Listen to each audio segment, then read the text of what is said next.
Now there are those who would love it if we softened in our rhetoric. They would love it if we focused just on the ceasefire. They would love it if I come here and say, why can't we just live in peace and harmony together? These people don't understand that to achieve that peace and harmony, we must address the power imbalance, and we must address the fact that the nation of Israel is based on an ideology and an idea that there should be a nation state where Jews are treated as first-class citizens and non-Jews as second-class citizens. I can't phrase that in any other way than what is true. This is not me saying that. This is the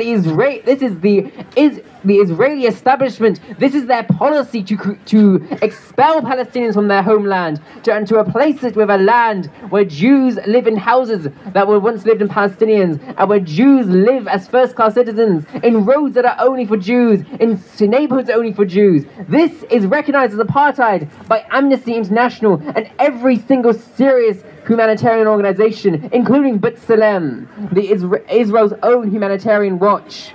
And so now do you understand, when you have this mentality and this agenda, how the Israeli politicians can come out with their disgusting language, dehumanizing Palestinians as less than humans, likening them to insects and animals, how they can justify this genocide when you establish this rhetoric, when you establish this notion that that one group of people are better than another. This has to end, and it has to end by addressing that racist ideology at the heart of Israel.